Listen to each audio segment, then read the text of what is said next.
எல்லாம் போட்டு இடிக்கலான்ட்டு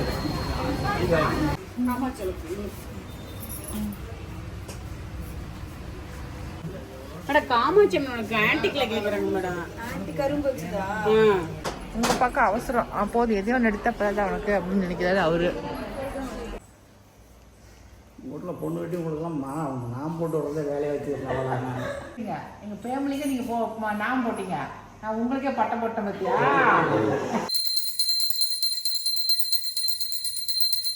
எல்லாமே சூப்பராக இருக்குது. 3 விதமான பொரியல். எல்லாருக்கும் வணக்கம். இது நம்ம காக்கை கூட்டம். மணி ஒரு 2:30 மணி இருக்குங்க. அப்போ தான் சேலம் போகலாம் அப்படின்னு சொல்லிட்டு கிளம்பணும். ஏன்னா அடுத்த நாள் நம்ம கடை திறப்பு விழா, அதுக்கு தேவையான பொருட்கள் எல்லாம் வாங்கலாம் அப்படின்னு சொல்லிட்டு தான் நாங்கள் சேலம் கிளம்பி போனோம். சமையல் செஞ்சிட்டு இருந்தாக்கா லேட் ஆயிரும், போகிற வழியில் நம்ம அமோகத்தில் சாப்பிட்டு போகலாம் அப்படின்னு சொன்னார் எங்கள் வீட்டுக்காரரு. அதனால தான் நாங்கள் லஞ்சு செய்யாமல் இங்கே அமோகத்தில் சாப்பிட்றதுக்கு வந்துட்டோம். இங்கே பார்த்தாக்கா அமோகத்தில் ஜேன்னு கூட்டங்க, சரியான கூட்டமாக இருந்துச்சு. சரி நம்ம போனதுமே நமக்கு எப்போ ரெகுலராக கொடுக்குற தம்பிங்க நம்மளை ஒரு இடம் பிடிச்சி உட்கார வச்சுட்டாங்க. அங்கே போய் லஞ்சு வாங்கி சாப்பிட்டோம். சூப்பரான சாப்பாடுங்க. இன்றைக்கி மோர் குழம்புல லெமன் கிராஸ் போட்டிருப்பாங்க போல இருக்குதுங்க. மோர் குழம்பே ரொம்ப வாசமாக ரொம்ப வித்தியாசமாக இருந்துச்சு. அந்த மாஸ்டரை பார்த்தா என்ன போட்டிங்கன்னு கேட்கலான்ட்டு இருந்தேன். அதுக்கப்புறம் பார்க்குறதுக்கு வாய்ப்பு கிடைக்கல. சாப்பிட்டு முடிச்சுட்டு அதுக்கப்புறம் அங்கேருந்து நாங்கள் சேலம் கிளம்பிட்டோங்க. ஏன்னாக்கா நம்ம கடை திறப்பு விழாவுக்கு விளக்கு வாங்கணும்னு ரொம்ப ஆசைப்பட்டேன். அதனால தான் விளக்கு வாங்கிறதுக்காக தான் மெயினாக சேலம் கிளம்பி போனோம். போகும்போதே எங்கள் வீட்டுக்கார் என்ன சொன்னாருனாக்கா, நம்ம டிமார்ட்டில் கொஞ்சம் மேட்டுங்கெல்லாம் வாங்கிட்டு போயிடலாம். ஏன்னாக்கா நாளைக்கு வாசலில் போடுறதுக்கு வேணும்ல, அதனால் மேட்டு கொஞ்சம் வாங்கிட்டு டிமார்ட் வேலையை முடிச்சுட்டு அதுக்கப்புறம் டவுனுக்குள்ளே போகலான்னு சொல்லி சொன்னார். உள்ளே போந்ததும் எல்லாமே அவர் தாங்க வாங்கினார். நான் சும்மா வேடிக்கை பார்த்துக்கிட்டு பின்னாடியே வீடியோ எடுத்துக்கிட்டே வந்தேன். ஏன்னா அந்த கூட்டத்தில் என்ன எடுக்கிறது எங்கே போகிறதுன்னு எனக்கு தெரியல, அவ்வளோ கூட்டமாக இருந்துச்சுங்க. முதல்ல விகாஸ் தம்பிக்கு பாயாச பாக்கெட்டு தான் வாங்கினேன். பாயாச சேமியா தான் வாங்கினேன். இந்த வறுத்த சேமியா வாங்கினோமாக்க நம்ம வேக வச்சுட்டு அதுக்கப்புறமேட்டு பால்லாம் போட்டோமாக்க கொஞ்சம் கூட ஒட்டாதுங்க. அதனால் நான் எப்போவுமே இந்த வறுத்த சேமியா தான் வாங்கிக்குவேன். அது மட்டும் 2 பாக்கெட் வாங்கினேன். அதுக்கப்புறம் மற்ற பொருளெல்லாம் அவரே பார்த்து வாங்கி வச்சிட்டாரு. கூடவே நம்ம கைப்பிள்ளை இருக்கிறாரு இல்லைங்களா ஐயனார், அதுக்கப்புறம் அவர் வாங்கிட்டு போயிட்டார். எடுத்துகிட்டு போய் காரில் கொண்டு போய் எல்லாம் இறக்கி வச்சிட்டோம்.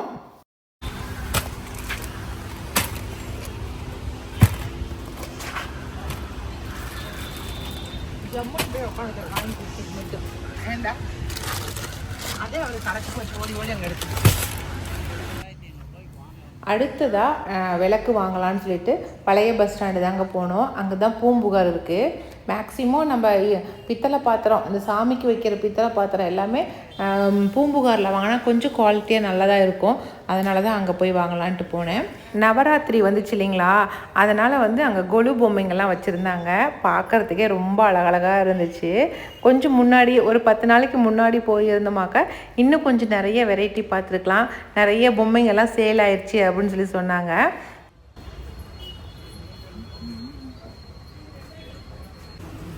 நான் இந்த பொம்மைங்களை எல்லாம் வேடிக்கை பார்த்துட்டு வரத்துக்குள்ளே எங்கள் வீட்டுக்காரர் விளக்கையெல்லாம் எடுத்து வச்சுட்டாரு. நானும் போய் பார்த்தேன். ஆனால் ஒன்றும் பெரிய புது டிசைனாக எதுவுமே இல்லைங்க, நார்மலான டிசைன் தான் இருந்துச்சு. ஆனால் எனக்கு ஏதாவது வைக்கிறது, கடையில் வைக்கிறது ஏதாவது யூனிக்காக வைக்கணும் அப்படின்னு எனக்கு ஒரு எண்ணம். அதனால் அது மாதிரி கேட்டேன் நான், ஆன்டி கலெக்ஷனில் காட்டுங்கன்னு சொல்லி. ஆனால் அங்கே அதெல்லாம் இல்லை. ஏன்னாக்கா கார்த்திகை மாதம்னா தீபம் வரும் இல்லைங்களா, அதனால் வெரைட்டியாக விளக்கு வச்சுருப்பாங்க. அந்த சமயத்தில் வாங்கினவங்க மட்டும்தான் அங்கே கிடைக்கும். இப்போல்லாம் அங்கே எல்லாமே சேல் ஆயிடுச்சு அப்படின்ட்டு இந்த டிசைன் தான் காட்டினாங்க. இதுவுமே கஜலட்சுமி விளக்கு காட்டினாங்க. ஆனால் எனக்கு சின்னதாக தெரிஞ்சிச்சு அந்த விளக்குமே. அதனால தான் வேண்டாம் அப்படின்ட்டேன். சரி பரவாயில்ல விடுங்க, வேறு எங்கேயாவது வாங்கிக்கலாம் அப்படின்னு சொல்லிட்டு அதை வச்சுட்டோம், வேண்டான்ட்டோம் விளக்கை. அதுக்கப்புறம் அந்த பூம்புகார் உள்ளே என்னென்ன இருக்குன்னு சொல்லி போய் பார்த்தோம். ஏதாவது செவுத்துல மாற்றுறதுக்கு இருக்கா, சாமிக்கு ஸ்டாண்ட் ஏதாவது இருக்கா, என்ன ஏதாவது புதுசாக இருக்கான்னு பார்க்கலாம் அப்படின்னு சொல்லிட்டு தான் உள்ளே போனோம். இந்த தேர் தான் அழகாக இருந்துச்சு. தீக்கூட்டில் செஞ்சுருப்பாங்க போல இருக்குதுங்க, ரொம்ப அழகாக இருந்துச்சு. சரி முருகருக்கு வைக்கலாம் நமக்கு அப்படின்னு சொல்லிட்டு தான் பார்த்தோம். ஆனால் போன ட்ரிப்பே பித்தளையில் வாங்கிட்டு வந்தோங்க, அது முருகருக்கு செட் ஆகலை, 10ல். அதனால் ராமரை தான் வச்சுருக்கேன். இந்த ட்ரிப்பும் அது மாதிரி பத்தாமல் போச்சுன்னா என்ன பண்ணுறது, அதனால் முருகர் என்ன சைஸுன்னு பார்த்துக்கிட்டு அதுக்கப்புறம் வாங்கிக்கலாம், அதனால் வேண்டாம் அப்படின்னு சொல்லிட்டு அந்த தேரை எடுத்து வச்சுட்டோம். அடுத்து வந்து எனக்கு அந்த விநாயகர் ரொம்ப பிடிச்சிருச்சுங்க. யானையோட முகம் அது வாங்கினா வீட்டு நிலவில் எங்கேயாவது மாட்டலாம் அப்படின்னு சொல்லிட்டு அதை பார்த்து வச்சுருக்கிறேன். நான் நிச்சயமாக அந்த விநாயகருடைய முகத்தை வாங்கிடுவேன் நான். அடுத்ததாக இந்த விநாயகர் தாங்க. இதுவும் தீக்கூட்டுன்னு தான் நினைக்கிறேன். 4500 சொன்னாங்க. நம்ம சாமி ரூமில் கூட வச்சுக்கலாம், இல்லை கடையில் கூட வச்சு நம்ம சாமி கும்பிட்டுக்கலாம். ரொம்ப அழகாக இருந்துச்சு. ஆனால் நாங்கள் வாங்கலை, சும்மா பார்த்துட்டு மட்டும் வந்துட்டோம். நம்ம வீட்டில் இருக்கிற வந்து கார்பெண்டருங்கிட்ட சொன்னோமா இதே மாதிரியே விநாயகர் மரத்துலேயே செதுக்கி கொடுத்துருவாங்க. அதனால் சரி அவங்ககிட்ட சொல்லி கூட வாங்கிக்கலாம். அதனால் ஏன் சும்மா இங்கேருந்து 4500 போட்டு வாங்கணும் அப்படின்னு சொல்லிட்டு வந்துட்டோம் நாங்கள். அடுத்ததாக எங்கே போகலாம் அப்படின்னு பிளான் பண்ணோம்னாக்கா நம்ம மங்களுக்கு போகலாம். அங்கே நிறைய வெரைட்டி இருக்குதுன்னு சொல்லி சொன்னாங்க. சரின்ட்டு அங்கே போகலான்னு போனோம். அங்கே போனாக்கா ஏகப்பட்ட கூட்டங்க. அந்த வழி ஃபுல்லாக எல்லாம் தீபாவளி பர்ச்சேஸுங்களா, அதனால் ரோட்டில் போகவே முடியல. அது இது டெம்போ ட்ராவல் மாதிரி எங்கள் கார் வர நீட்டமாக பெருசாகுதுங்களா, இதை தள்ளிட்டு போகிறதுக்குள்ளே போதும் ஆயிடுச்சு எங்களுக்கு. ஏன்னாக்கா இந்த நாள் ரோடு ஃபுல்லாகவே வந்து துணிக்கடைங்க நிறையா இருக்குதுங்க. துணிக்கடைங்க, நகை கடைங்க, இது மாதிரி எல்லாமே அந்த லைனில் தான் இருக்குதுங்களா, அதனால் நிறைய கூட்டம். எப்படியோ ஒரு வழியாக மொல்லமாக போய் மங்களுக்கு போய் உள்ளே போந்தோம். அங்கேயும் போய் விளக்கு தான் போய் முதல்ல பார்த்தோம். அங்கே நிறைய வெரைட்டி இருந்துச்சுங்க.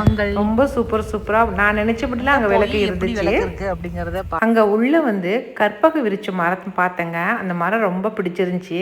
நம்ம வேணுன்னா சாமிக்கிட்ட அப்படியே வச்சுக்கலாம். பித்தளையில் தான் சாமிக்கிட்ட வச்சுக்கலாம், இல்லை செகுத்தில் மாட்டிக்கலாம், இந்த மாதிரி எப்படி வேணால் பண்ணிக்கலாம்.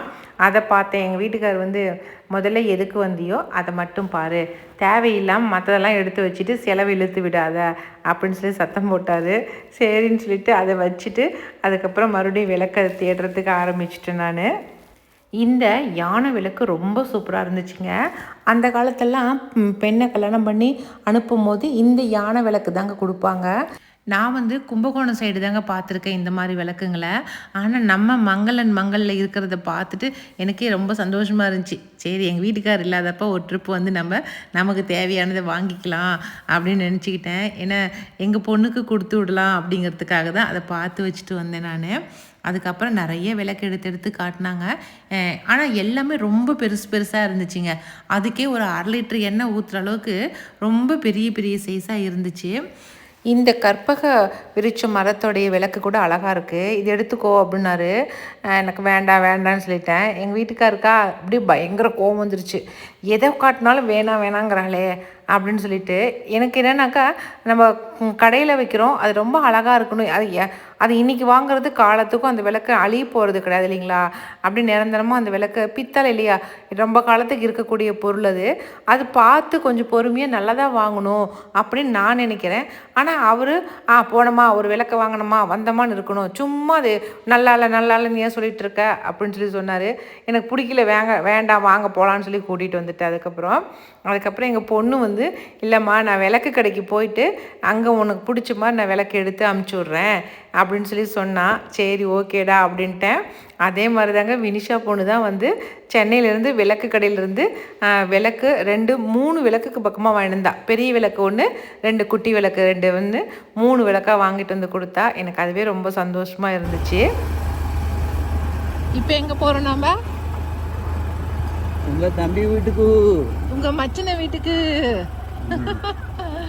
இன்னைக்கு ஒரு சந்தி இல்லையா, அதனால சனிக்கிழமைங்கிறதுனால இன்னைக்கு ஒரு சந்தி 3வது சனிக்கிழமைங்கிறதுனால இன்னைக்கு சாப்பாடுலாம் செஞ்சுருக்காங்க. போய் சாமி கும்பிட்டு சாப்பிட்றதுக்கு எங்கள் தம்பி வீட்டுக்கு போகிறோம். ஆமாடியோ வந்தாச்சு. எவ்வளோ தூரம் பாருங்க எங்கள் தம்பி வீடு.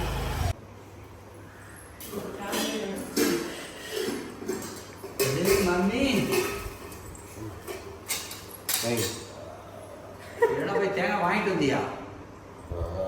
தேங்காய் இருக்கு எடுத்து வச்சுருந்தா நம்ம காட்டு தேங்காய் தான் வச்சுருந்தோம். அது காட்டு தேங்காய் தான். பெருமாள்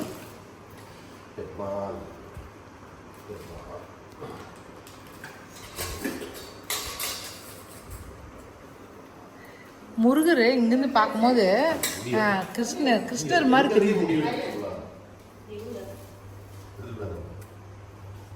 அழகாக இருக்குது முருகர் சிலை. ஆனால் பின்னால் கிரீட மாதிரி இருக்குது தானே நம்மள வட்டமாக்குறது. அது அங்கேருந்து பார்க்கும்போது கிருஷ்ணர் மாதிரி தெரியுது.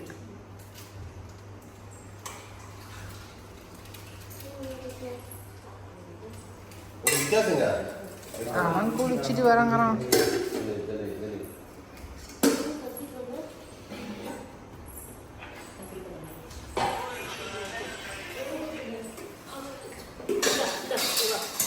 ஏங்க நீ மறந்து போய் சகன புண்ணு முடிய தொங்க விட்டாங்க. இங்க பாருங்க, இங்க பாருங்க அப்படின்னு என் தம்பி திட்டுவான்.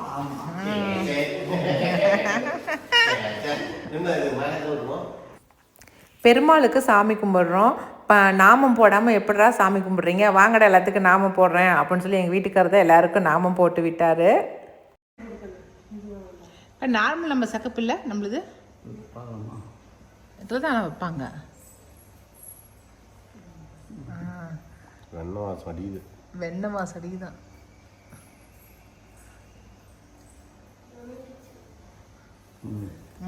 நாமத்தை போட்டாச்சு. எங்க தம்பி சூப்பர். வாடா மாப்பிள்ள, வீட்டில் பொண்ணு கட்டி உங்களுக்குலாம் நாம் போட்டு வரதே வேலையை வச்சுருந்தாங்க. நாமம் போடுறதுக்குலாம் நீங்கள் ஒன்றும் பொண்ணு கட்ட வேண்டிய அவசியமே இல்லைங்க. சும்மாவே யாரை கூப்பிட்டாலும் நாம் போட்டு கூப்பிட்டுருவாங்க. உனக்கு புரிய மாட்டேங்குது.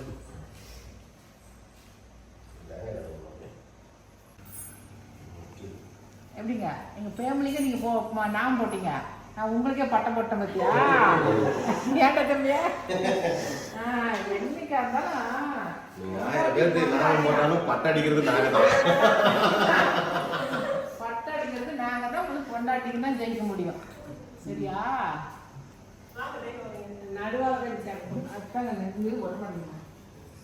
ஓகே, சாமி கும்பிட்றதுக்கெல்லாம் ரெடி ஆகிடுச்சு. வாங்க சாமி கும்பிட்டுலாம்.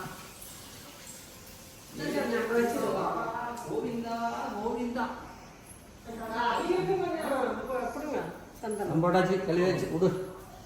அவங்க விபூதி வச்சுக்கிறாங்க. குங்குமம் இப்போதாங்க கச்சிதமா இருக்குது. குண்டு முருகன்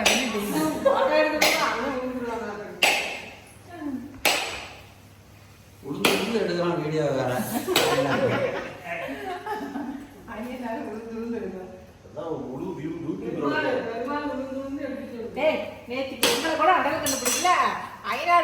வண்டியில உட்காந்துக்கிற ஐநாரை பார்த்து பக்கத்து காக்காது கூப்பிட்டு சொல்றாங்க, எங்க நீங்க காக்கை கூப்பிட்டு தானே அப்படின்னு ஐநாரை கூப்பிட்டு கேக்குறாங்க. கார்ல பைக்ல நின்றுடா எப்படி தம்பி? அதற்கு ஐநாறு எல்லாருக்கும் தெரியுது. ஐநாறு அவ்வளோ ஃபேமஸ் பண்ணிக்கிறோம். ஆமா.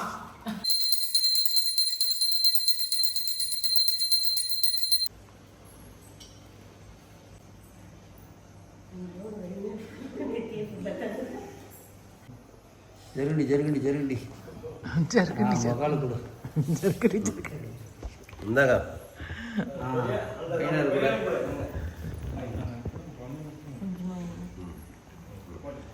கபுன்னு ஆயில் போடு. சொல்லுக்கா. எல்லாமே சூப்பரா இருக்குது. 3 விதமான பொரியல், 2 விதமான வடை, அதுக்கப்புறம் பொங்கல் சாதம், சாதா சாதம், சக்கரை பொங்கல், எல்லாமே சூப்பரா இருக்குது. ஆனால் சாமிக்கும் செஞ்சா மட்டும் எப்படிதான் டேஸ்டாக தெரியல. உப்பு டேஸ்ட் பண்ணா சொன்னீங்க. பக்கத்தில் இருக்கிறவங்க, அதுக்கப்புறம் என் கொழுந்தனார் வீட்டார், நாங்கள் இவங்கள மட்டும்தாங்க கூப்பிட்ருந்தோம். ரொம்ப சிம்பிளாக கூப்பிட்டு சாமி கும்பிட்டாச்சுங்க. ரொம்ப மனசுக்கு நிறைவாக இருந்துச்சு.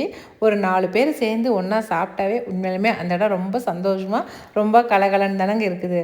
அது மாதிரி தான் இருந்துச்சு. அதுக்கு தான் அந்த பண்டிகையெல்லாம் வச்சுருப்பாங்க போல் இருக்குதுங்க. அங்கே வந்து சாப்பிட்டு முடிச்சுட்டு அதுக்கப்புறம் வீட்டுக்கு நான் கிளம்பி வந்துட்டேன். இந்த வீடியோ உங்களுக்கு நிச்சயமாக பிடிச்சிருக்குன்னு நான் நினைக்கிறேன். அப்படி பிடிச்சிருந்துச்சுனாக்கா லைக் பண்ணுங்கள். மறக்காமல் நம்ம காக்கை கூட்டத்துக்கு சப்ஸ்கிரைப் பண்ணிடுங்க. அடுத்த வீடியோவில் சந்திக்கலாம்.